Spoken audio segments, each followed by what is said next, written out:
So it's very fitting that we did this song, I'm Nothing Without You, because that's like half my preach, so it just shaves down the time. No, I'm kidding. I have a little activation here, just to help get rid of the nerves as well. It's something we used to do in drama. Believe it or not, I did take drama at school, and before we go and do our practical, because everyone is super nervous, everyone's watching you, and you go there and you do your whole play or whatever, or your monologue. The teacher would teach us to do waves of love, and we'd all do this, waves of love. There we go, yeah. Just break the fear and the nerves, get that out of the way. So I'm preaching on Joshua today. Just get the elephant out of the room, Joshua preaching on Joshua. I know everyone is thinking that. Okay, so let's just do a quick recap, because I know we had a break in the last week we preached on missions. 2 weeks ago, Christoph took us through Joshua 6, and so we read about the Israelites. They were commanded by Jesus, given a clear commandment to walk around the city walls for 7 days, and on the last day to march around 7 times, and the last time to blow the trumpets, to raise their shout. And they did exactly that. They did exactly what God commanded. They marched around for 7 days. And the last time they marched around 7 times, they blew the trumpet and they shouted, and God brought the walls tumbling down. Remember, we did our prayer walk around the church. The walls haven't come tumbling down yet here. Hopefully they don't, actually. Not literally, at least. So they've just come back off one of their greatest victories ever, that they've ever experienced. Now that we've done a quick recap, let's go into chapter 7. I'm not going to read the whole chapter. It is a bit long, so I'm just going to break up into sections and then maybe do a bit more summarizing instead of just reading. So I'm going to go into chapter 7, verses 1 to 5. So if you want to read with me. So verse 1. But the Israelites were unfaithful in regard to the devoted things. Achan, son of Carmi, the son of Zimri, the son of Zerah, of the tribe of Judah, took some of them. So the Lord's anger burned against Israel. Now Joshua sent men from Jericho to Ai, which is near Bethaven, to the east of Bethel, and told them, "Go up and spy out the region." So the men went up and spied out Ai. They returned to Joshua. They said, "Not all the army will have to go up against Ai. Send 2,000 or 3,000 men to take it, and do not weary the whole army, for only about... Oh, I lost my place there, sorry. Do not worry about the whole army, for only a few people live there." So about 3,000 went up, but they were routed by the men of Ai, who killed about 36 of them. They chased the Israelites from the city gate as far as the stone quarries and struck them down on the slopes. At this, the hearts of the people melted in fear and became like water. So I'm just going to pause it there. This chapter starts with a but. It's not looking very good in the first place. And so this is such a contrast, coming off such an amazing victory of seeing God literally bringing down these humongous walls in front of their very eyes, right for them, just for them to receive victory. And so this chapter is very surprising, to say the least. So we left with 36 men dead. The army that they sent, the 3,000 men, were very frightened. They came trembling back, and the hearts of the Israelites are filled with fear. And so Joshua is very confused, and no doubt he expected an unbroken string of victories, considering their last few chapters. God had brought them this far, but why? And of course, God's desire was for victory. I just want to say that God never desires for us to walk in defeat. He never desires for us to be defeated. It wasn't his desire for them to go and be defeated for Ai. It's not like God was happy. He didn't want that for them. He desires only victory. But the reality is that he gives us the choice. And we choose to listen to him or not. And so often we choose to kind of go our own way, and that leads to the defeat. God makes he makes every avenue possible for victory. But it is us to choose whether we want to go his way, that leads to victory, or our own way, which doesn't. So, I'm going to quickly break down, what happens, this defeat, and particularly why. Why are they defeated against Ai? And then I'm going to try to land on what God has really pressed on my heart as I read through this chapter. So why were the Israelites defeated? I mean, they just said, the spies that Joshua sent out, it's like, these guys are, it's a small city. We've just defeated one of the largest cities we've ever encountered. Like, surely, we just need to send out 3,000 guys. So why were they defeated? It definitely wasn't because they were, it's not in the physical. They could have easily beaten them if it came down to just the physical matters. So I believe there's two main reasons. Okay, so there's firstly the disobedience. So I want to just skip to verse 11 and 12 in that chapter, where it's clear. So God's telling Joshua now, Israel has sinned. They have violated my covenant, which I commanded them to keep. They have taken some of the devoted things. They have stolen. They have lied. They have put them with their own possessions. Now that is why the Israelites cannot stand against their enemies. They turn their backs and run because they have been made liable to destruction. I will not be with you anymore unless you destroy whatever among you is devoted to destruction. So God's been very clear that there's been some sort of disobedience, and that's why things haven't really gone according to plan, as God has withdrawn his favor and his protection over them, and his blessing over them in battle. But particularly he talks here about the devoted things. So before I move on, I want to quickly go back to chapter 6, where it gives us some context on what God's talking about here, these devoted things that they have kept. So if you want to follow with me, I'm at chapter 6, verses 17 to 19. So God's just commanded Joshua, and now he's telling the Israelites this. The city and all that is in it are to be devoted to the Lord.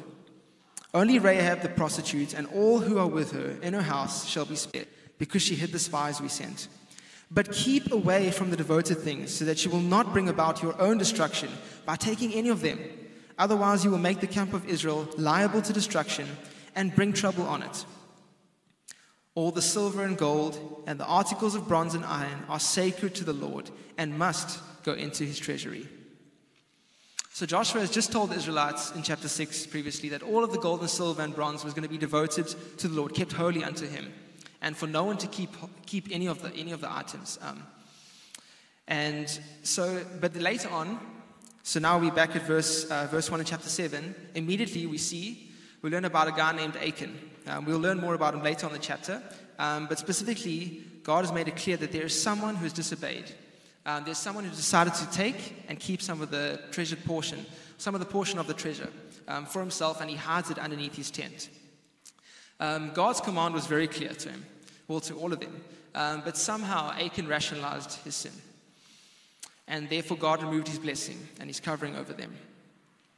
So notice here how the failure of one man has led to the implication of the failure of an entire nation. This is a clear picture for us, I think, of just the seriousness of our own failure and how it actually doesn't just impact us. Oftentimes I think we think like, it's something that's done in secret, it's something that only I know about, it's something that, it's a small little white lie, it's a small this, but actually those things start to begin to feed into other parts of our lives and actually impact people around us. I was reminded as I was reading through this about my primary school teacher who always used to teach us this. One guy messes it up for the whole class. And literally, you just had one class clown to go and make a joke when the teacher said to stop, to be quiet. And now we're all waiting there. And our parents are waiting outside. It's 2 o'clock. The bell's rung. We're watching all the other classes leave. But it's like, no, you guys have to wait. But we didn't do anything wrong. But one guy has affected it for all of us. So that is the first thing, is there was a clear disobedience, right? So there was a clear God had set commands and set boundaries, and there was a clear disobedience. The second thing, why I believe they failed, is there was this attitude of overconfidence. If you look at the other chapters, there's this clear picture of the Israelites seeking God and how they should go about to do this. God giving them clear instruction, exactly what to do, and they follow that. They don't do any of their own, they don't come up with any of their own clever ideas. No one thought maybe we should march around 7 days. God told them to do that, and they thought, hey, this is crazy. And so there's this picture of overconfidence. In this chapter, as you read, never do we see anywhere Joshua asking the Lord, is this the right thing? Should we be sending 3,000 men? How many should we send? What should we do? When should we go? Like, what are you doing, Lord? There was none of that. And so there's this attitude of overconfidence. They reduced the size of their army, thinking, it's such a small city. We've just conquered, we've just come off one of the greatest victories ever. We've defeated Jericho. Like, this is tiny compared to Jericho. Like, what's the worst that can happen? And since they did so well at Jericho, that's what they thought. Why would they need to worry about such a small place like Ai? But what they failed to recognize in that moment was that they weren't the ones who did the work at Jericho. They weren't the ones who were mighty in battle. God prepared the way for them, and God brought the walls tumbling down. Like I said just now, they only listened. All they did was obeyed, and God brought the walls tumbling down. And so there's this real attitude of overconfidence, of riding on our previous victory. And I mean, how often do we think like this? And I just want to read something that I was reading in preparation of this. There was a guy who wrote, "Never are we as believers in greater danger of a fall than after a victory."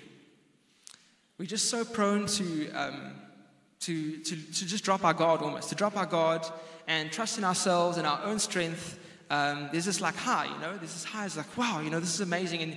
And almost, I think, like you begin to think, oh, wow, that's me, And those thoughts start to infiltrate. And that's when we appropriate our confidence to the wrong place. We think, oh, wow, that's, me and my cleverness, me and my strength, when it's completely not. And we can't rely on our past, even our past victories. Each day we have to come to the Lord. And I think that sometimes it's almost like after a victory, it's like, I've cracked the code, I've arrived at the destination, like, sheesh, I'm here now, like, sheesh, I'm it, like, God has done all he needs to do, and it's finished now, I can just go. But I really think that the secret code for me is actually that we need God each and every day, and a continual coming back to God, a continual submission, a continual seeking him and his ways, continually surrendering all ourselves to him each and every day afresh, and to not let that thought of overconfidence infiltrate our mind of like the past victories. And I really believe we're called to live a life of listening to the Holy Spirit, right? So like I said earlier, we mistake that for being our own strength and cleverness. But as soon as we stand on our own, that's when things start to fall apart. And just like the Israelites, if we stand on our own and we come up with our own smart plans, we'll find out very soon that they're not very smart. And that's when things start to fall apart. So, what do we do now? So now we've just read about they've done two main things that have caused failure. But now what do we do after we fail? What do we do when things fall apart? Is all hope lost? How should we respond to this? See, it's very bad to fall, but it's far worse to wallow in it, right? To stay in that place. It's far, far worse to stay there. And it's amazing that American was just prophesying in worship about shame, because I really felt today I wanted to break that shame for those who feel like, oh, they're too far, or their failures are too great, or their failures are something that's stopping them from coming to the Father, because you have been gravely mistaken. That is a complete lie from the enemy. And I want to break that lie today, to break that shame. The best thing you can do is come back to the Father. And we'll see that now with Joshua. So I'm going to read verse 6 to verse 9. So this is Joshua now. This is what happens after the defeat. We'll see what Joshua does. Okay, from verse 6. Then Joshua tore his clothes and fell face down to the ground before the ark of the Lord, remaining there till evening. The elders of Israel did the same and sprinkled dust on their heads. And Joshua said, Alas, sovereign Lord, why did you ever bring this people across the Jordan to deliver us into the hands of the Amorites to destroy us? If only we have been content to stay on the other side of the Jordan. Pardon your servant, Lord. What can I say now that Israel has been routed by its enemies? The Canaanites and the other people of the country will hear about this, and they will surround us and wipe out our name from the earth. What then will you do for your own great name? And I really feel we can learn a lot from Joshua here in his response to what's happened, along with many other characters in the Bible after they've sinned or after they've experienced defeat and failure, how they return to God. There has to be a returning. If you think, oh, it's over now, and you start to go your own way, it's just going to get far worse. The best thing you can do is return to the Father. And so it's clear here with Joshua. He tears off his clothes. We don't necessarily have to literally tear off our clothes, but there is a mourning, there's a seriousness of like, we've gone the opposite way, and we need to come back and seek and find our true north again. So just like Joshua, we need to return to God, we need to confess our failures, and we need to seek correction from God to go the right way this time. We missed the mark, but we need to ask God, Lord, how can we actually go the right way this time? Point us to the right direction so we don't miss the mark this time. And just like Joshua, he says, what shall be done for the glory of your name? Our concern should be for the glory of his name and the glory and honor of God's name. As we read further in this chapter, I'm not going to read it because it is a bit long, but I'll summarize it. As we read further in this chapter, so the guy that God is speaking about in the beginning of chapter 7, his name's Achan. And he is found guilty. Eventually, through a whole process of elimination, God tells Joshua what to do, and he sends each camp by camp, each family by family, and eventually they land on, this is the guy who's guilty. And Achan confesses his sins. He confesses that he took and hid the treasure that he found underneath his tent. And even there's a picture. God calls for confession. Achan's actions caused the defeat of an entire nation, leaving 36 men of the army killed. So after Achan is found guilty and after he confesses his sins, him and his family, along with all their possessions, as God commands, were taken to the edge of the city and stoned to death and then burned. And everything was burned. And now before we think this is harsh, because when I was reading this, I was like, sheesh, that seems very, very harsh. It's a very brutal picture. But before we think that's too harsh, I was just thinking, think about the same God who punished Achan. He's the same God who sent his own very son to be on the trial for us, for our sin. He sent his very own son to suffer through death and resurrection so that we could be free. So here we can see God's response to our sin. God is a God of pure love. Therefore, he must love what is good, right? And completely hate what is evil, because he is a pure, pure, holy love God. And as I said in the beginning, God only desires to see us walk in victory. He wants the best for us. He doesn't want to see us walk in destruction. He doesn't want to see us walk in defeat. He wants to prevent us from bringing destruction to our own lives. And so really what I felt God's heart was in this chapter, his response to all of this. So we looked at obviously what went wrong and a realization of that, and then how we should respond to that. And really this is what I felt God's heart was, and his character. So God is a burning fire. So for me, I see two pictures of burning here. I didn't read it earlier, but it's in chapter 6, verse 24, I think, where after they've captured Jericho, and the battle is finished, it says here, then they burned the whole city and everything in it. And so there's a picture of fire there. There's a picture of burning what is evil, because Jericho was an evil city. God gave them plenty of time to repent, and they didn't. And they had things of idolatry there, so that was burned. There's another picture of Achan, and all his possessions, and everything was burned. And I see this picture of a burning fire in these chapters. Is God is a burning fire. He wants to burn away what is evil. He wants to bring a refining. He wants to produce a purity and holiness. He wants to bring light into the darkness. So there's a picture of Achan hiding his stuff, keeping it secret, right? He didn't flaunt it around that he was doing the wrong thing. He kept it a secret. He hid his stuff. And there's a picture for me of God wanting to bring stuff to the light, not keeping the darkness, so that we could walk in the light. He wants to prune whatever is not from him, so that we can live fruitful lives, right? It's all for the betterment of us. None of these things are. It's harsh, but it's because he completely hates what is evil, because it's going to bring destruction to our lives. When he wants the opposite, he wants us to see victory. And the other thing I see is that there's no condemnation for us who are in Christ. I don't see condemnation, but I do see repentance and I see correction. I see they were going this way and then repenting, and I see God pointing them in the right direction. And I also believe he wants to create in us a deep dependence on him. So this is a bit of a heavy chapter, kind of around defeat and failure. But really what I want you to take away from this is to see God's heart in all of this, is that God is for you. God is not against you. So don't believe the lie of the enemy. At every point, turn to him. Turn to him. It's the best thing you can do. And if you want to go the right way next time, don't stand on your own. Don't try to stand on your own strength. Don't try to do things in your own. Really, we are called to live a life of being, like Jesus says, when he calls his disciples, he says, come and follow me. And just the whole picture of the disciples living with Jesus for those years is they were following him. They were following, he's a rabbi. And that's what we're called to be, is constantly depending on him each and every day. Don't stand on your own.